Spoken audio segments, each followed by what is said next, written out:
All right, good morning, everyone. Senior Chief Meteorologist Rusty Lord here. We're going to be talking about the forecast here in our area as we make our way through the next couple of days. Got a new first alert weather day to talk about for Thursday. Also, Governor Kim Reynolds will be live from Greenfield, Iowa, talking about the tornado aftermath and the recovery efforts here coming up at 10 o'clock. So the moment she comes to the podium, I will switch over to that, and you can get an idea of what she is, what she has to say. And but in the meantime, let's discuss the forecast as we make our way through the next couple of days here. Now, with the rain that we've had, we are currently sitting 5th for the soggiest May on record. I know it sounds odd, but that's the way it is, and that's what we are looking at here with quite a few days left, with quite a few rain chances heading towards the end of the month, including tomorrow. Now, this is after last month when we set the driest May on record, and with 0.17 inches of rain. So almost 9.5. We got another chance tonight, more Saturday. I think more over the upcoming Memorial Day weekend as well. So there's going to be a lot to talk about with more rain chances and maybe setting some records in the area. So again, we are awaiting the Kim Reynolds press conference from Greenfield, Iowa. She'll have the latest on recovery efforts here. We're going to go through our actual first alert weather day that we have to talk about for Thursday into the evening hours. On Thursdays, the next potential for storms. Really spotty stuff, some hail makers after 6 o'clock is what we'll have to watch very closely. And then a more organized line is likely after 10 o'clock as we make our way into the overnight hours. So mostly a wind threat from that organized line, and the hail potential would be more so for the spotty storms after 6. Flash flooding threat pretty low because of the potential for a pretty quick moving system, but this is what we'll deal with on Thursday. It looks like very spotty stuff as we go into the late afternoon hours. I'm looking at more 5 to 6 o'clock for the first couple storms to get going, and you see how those pretty limited, but they're there through 10 o'clock, and then watch that line move in from the northwest. This model seems to suggest about 1, 2 o'clock for that to move on in. And then race on through during the overnight hours. And it should be long gone by the time we get to Friday morning. That line would be producing some strong straight line wind as it moves on through. The greatest severe threats likely on the Iowa or on the Nebraska side of the river, though, from this is the latest severe weather outlook. That does encompass the overnight hours Thursday night. Smaller risk on the Iowa side, but still think it's noteworthy nonetheless for the Iowa viewers as that line tries to move through. So when do you need to be aware? Anytime after 6 o'clock for the spotty storms, and then anytime after 10 o'clock for the line to move through. Still a little iffy on exactly when that line would roll through, but every model has it at some point during the overnight hours. So that's what we'll have to keep a close eye on with that round. Now the tornado threat's low, but not impossible. Wind is the primary issue with that line moving through, and the hail potential up to 1 inch in diameter, I think, from some of the storms. Especially the overnight round, there might be a greater hail risk in the beginning with those spotty storms, but we'll watch that and see if that's something that we need to tweak a little bit.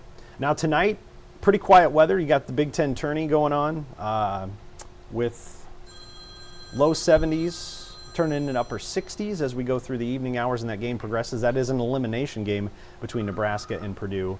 So the weather looking pretty good there. There's also games at 10 o'clock here and at 2 o'clock. So the weather's going to be great for those. 60s turn into 70s during the day, 70s for that afternoon game. And it looks like we have some pretty quiet conditions into the evening and overnight hours.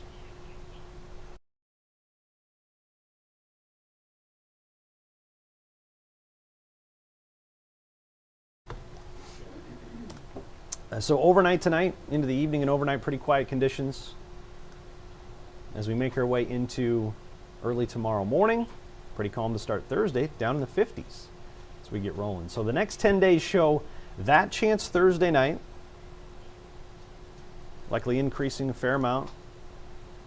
70% now, probably going to bump it up a little bit. The models keep showing that line moving through, and it's a pretty well-constructed line. 72 on Friday, 73 on Saturday. Saturday evening is a shower and thunderstorm chance. I think the strongest storms with that likely go through Kansas and Missouri, but we'll need to watch it.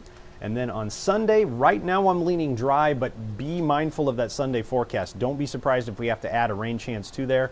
None of these days look like complete washouts, but there are more rain chances on Memorial Day itself. You're not going to get that hot, humid summer weekend that a lot of us like. You're going to get 70s, likely quite a few clouds, and not exactly fantastic pool weather or boat weather through that stretch of the Memorial Day weekend. But it does tend to warm up later on in the week, next week, the way things are looking with highs in the 80s.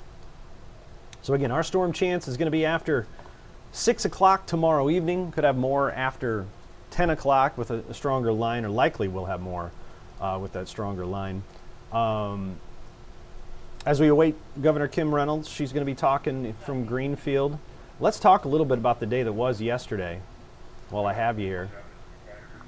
Here's a look at all the storm reports from yesterday. And it was this cluster of storms that really got going about 2:30, 3 o'clock down here near the York area, or Red Oak area. You can see the funnel cloud reports here near Red Oak. And then over time, these storms really got going. So there was the first tornado report that actually touched down near the Red Oak Airport about 2:30.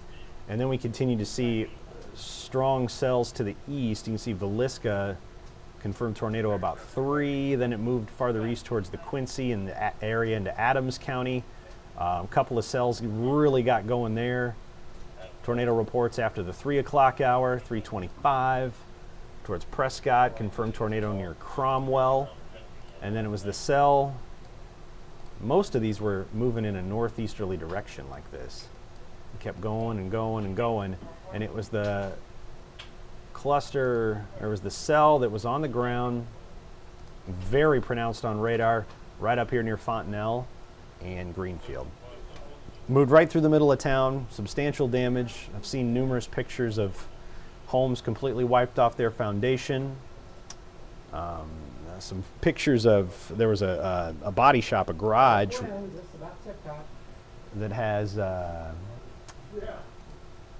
body shop or a garage that had one of those car lifts. Those are bolted to the concrete, and it was bent, and some of the bolts were pulled out of the concrete with this Greenfield tornado. So very, very strong tornado with this. A lot of it will have to be determined whether, is the EF3, EF4, EF5, the structure of the homes, where they anchored to the foundation, the ones that were damaged. There's some structural engineering questions that'll be asked. There's the National Weather Service teams from both Omaha and Des Moines are going out to survey this area over the next day or two, probably 2 to 3. It's going to take a while. So National Weather Service sending out a couple teams in the Omaha area to assess some things. They're going to be taking care of, basically the dividing line is here. Anything left of this line is the responsibility of the National Weather Service office in Omaha. Anything east of this line is the responsibility of Des Moines. So they will be heading to the Greenfield tornado. They'll be heading to these here in Adams County as well. So NWS Des Moines will go here and here. NWS Omaha will handle all the site surveys here near Red Oak, Villisca, and if any other reports of touchdowns as well.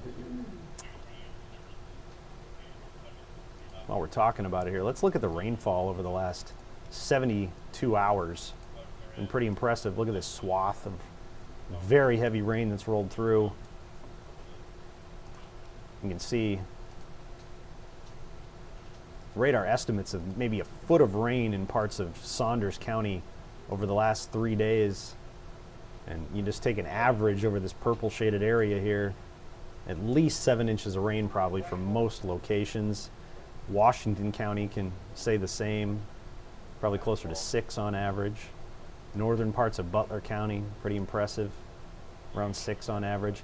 Douglas County, several reports of 4 to 5 to 6 inches of rain. And again, a lot of this rolls into the waterways of the Papillion Creek Reservoir and water system. All of this from up here So that's why we're getting a lot of the high creeks and rivers that dropped, that really raised the water levels as they moved on through.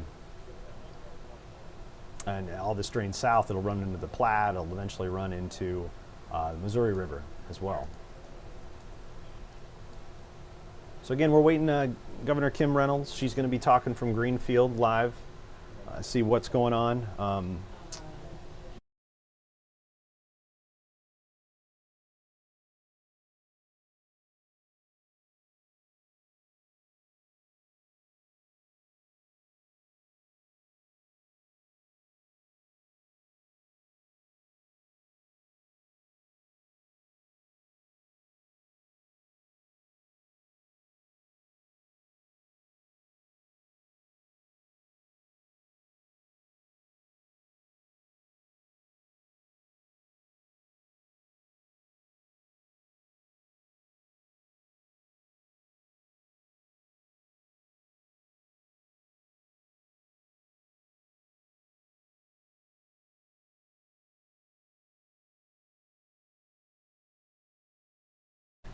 So again, we are waiting a live press conference here from Governor Kim Reynolds. She is in Greenfield, Iowa. In the meantime, I'm talking about the forecast here for our coming days. Again, the main issue will be this tornado threat, severe thunderstorm threat that we have Thursday night. That's why you have the first alert weather day on the way for Thursday evening. So you got spotty storms possible after 6 with hail potential, and then a more organized line at the earliest 10. It's probably going to be much later than that, likely after midnight, and be something that wakes you up in the middle of the night.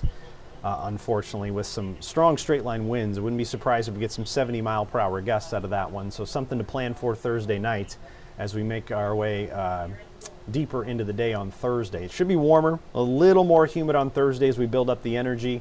That should have plenty to work with. We just got to see how fast that line dives from northwest to southeast through the area. Thankfully, it should move fairly fast, so I don't see a flash flooding threat, but it could be what we call a bow echo, and we'll see how long it lasts. I doubt it turns into a derecho, but it'd be a pretty potent line that's going to be moving through Thursday evening right now. And talked about this a little earlier. Jade's going to expand on it a little bit more later on today. Right now, 9.4 inches of rain officially at Epley Airfield. That's what we've seen so far in the month of May. After last May's driest May on record of 0.17 inches of precipitation, now we are plenty soggy and likely going to add more to that as the coming days roll around. You got Thursday night, you got Saturday night, you got more potential on Monday to add to this and go up the ranks for the wettest Mays on record.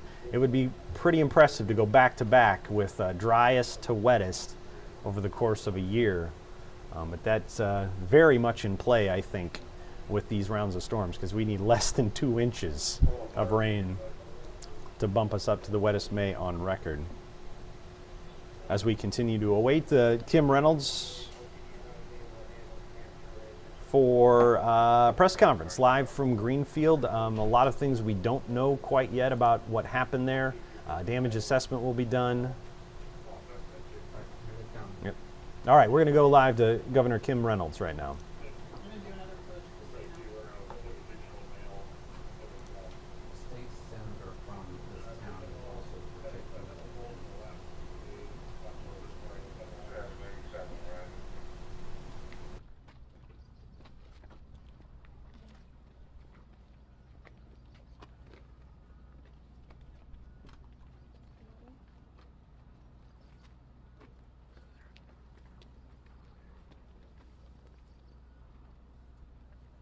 Okay, we'll go ahead and get started. First of all, I want to thank you all for being here. Of course, tragic events that hit the state of Iowa last night across the entire state. We are on site this morning. Just really, once again, just to see the resiliency of Iowans. They are moving forward. The cleanup that has already taken place from last night is incredible. I'm going to have Representative Sorensen talk a little bit about what he was on site last night and just what it looks like this morning. But I want to give a shout out to the community and everybody that was responded. The emergency manager Cooper, thank you for coordinating. We've got incident site set up here at the DOT headquarters.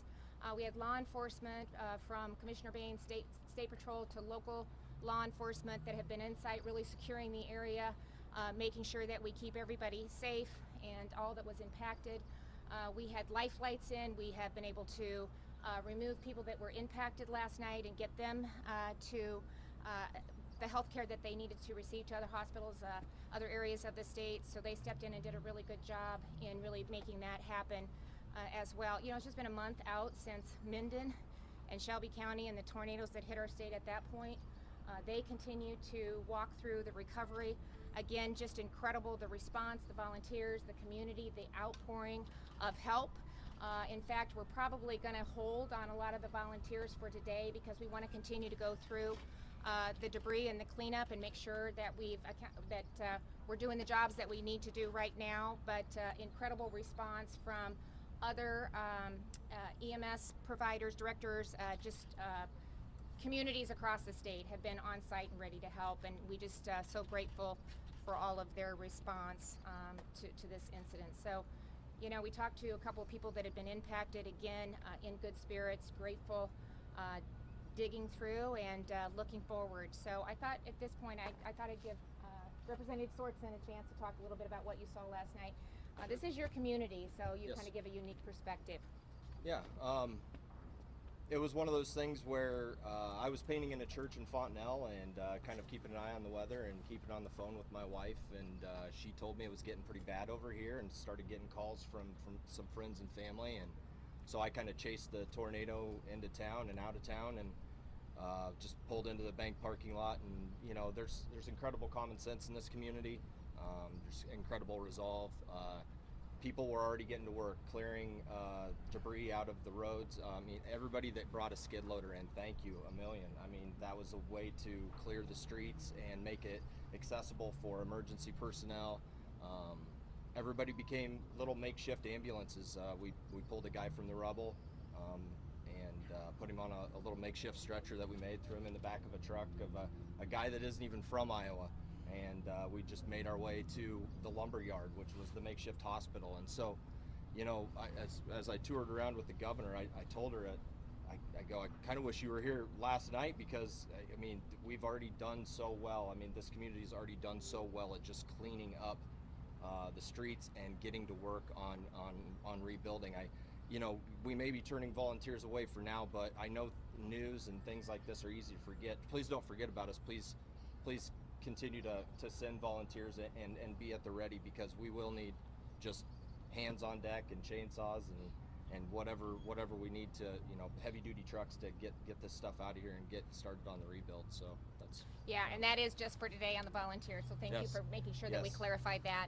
We just need to stabilize some of the debris and what's taken place. So I want to give you an update on what we were able to do last night. So as the governor, I issued the disaster proclamation, and that makes available not only individual assistance for those that have been impacted, but also state resources. So that will allow DOT to get on the ground and help remove some of the debris and just help with those, eliminate any barriers that they might have in connecting with our state resources. DNR is on site and they're helping direct where we take the debris to, so that we're doing that appropriately. Director Benson is already working with FEMA. I spoke to Administrator Criswell this morning. I had a call and a voice message from her the minute I got up. Was able to contact her. We indicated that we will be putting forth an expedited presidential declaration.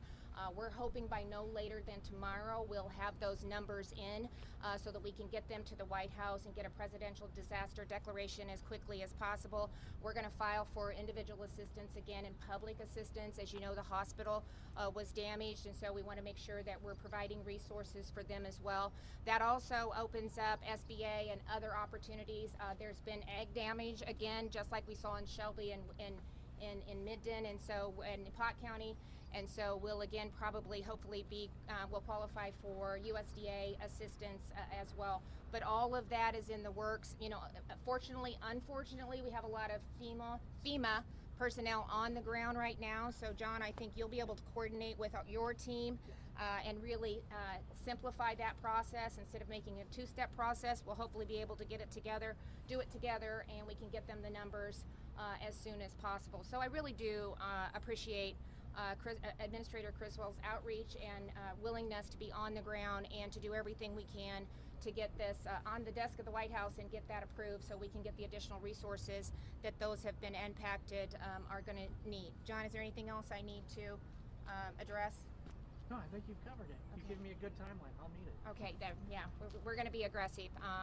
We can turn these around fairly quickly, and so I'm sure, especially after looking at the amount of devastation the community has flattened and the debris. We qualified in Pot County and in probably in Shelby. We're gonna qualify again. So we just need to turn that around as quickly as we can so that people know here are the resources that are available. Anybody else have anything? Governor, can you update us on the number of fatalities and injuries? No, not at this time because it's still a search and rescue and we don't want to give out any misinformation, and so that's one of the reasons that we're keeping the site secure. So when we have those numbers, we'll be sure and get them to the media, but at this point we're not prepared to address that because it's still a search and rescue. Are people still missing? It's still a search and rescue, and so we're going to continue to do everything we can to monitor the area. Do you have any? With it still being a whole coordinated search, that's the whole methodology that we're looking at with being so controlled with who is allowed in at this time.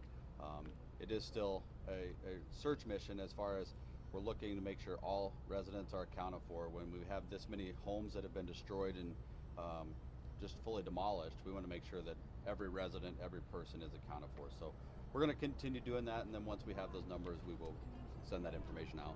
Do we know how many people have been displaced from the filters? No, that's all still part of what we're still fully gathering. We were told that the square was largely spared, but were any historic landmarks, important buildings hit? I would say a lot of the important landmarks for me, just the skyline of the trees. There's so many old historic trees in town that are gone, and not to downplay people's houses completely destroyed, but that to me is part of the history of Greenfield, are some of those old trees, and it's a completely different town now. I mean, there are just slabs in a lot of the homes. I was glad that it spared the grandstand at the fairgrounds, because that's another historic grandstand, and so that we've been lucky there.